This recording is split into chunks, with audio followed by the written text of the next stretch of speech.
সকালে রাজা, বিকালে ফকির, এটাই মহান স্রষ্টার পক্ষ থেকে একটি পরীক্ষা।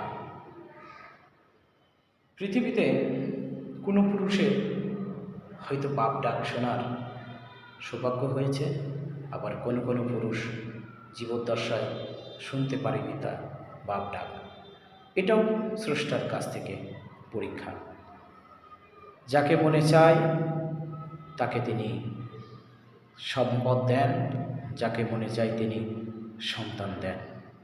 আর এই সম্পদ দেওয়া না দেওয়া, সন্তান দেওয়া না দেওয়া, এর সবটাই মহান রব্বুল আলামিনের এক পরীক্ষা।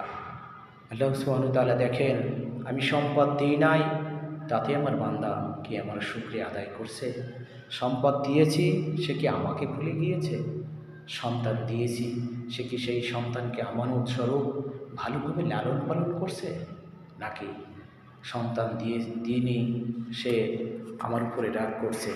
এভাবে আল্লাহ সুবহানাহু ওয়া তাআলা বিভিন্নভাবে মানুষকে পরীক্ষা করে থাকেন। তো আমাদের মনে রাখতে হবে, সর্ব অবস্থায় মহান রবের শুকরিয়া করতে হবে। যা কিছু হচ্ছে, যা কিছু হওয়ার, সবই তো আল্লাহ সুবহানাহু ওয়া তাআলার নির্দেশেই হয়। তবে হ্যাঁ, আপনার কৃত সকল ভালো কাজ, তার জন্য আল্লাহর বিশেষ রহমতের প্রয়োজন।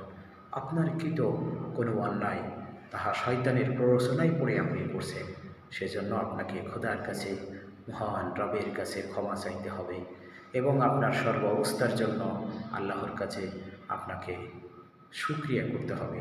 আলহামদুলিল্লাহ।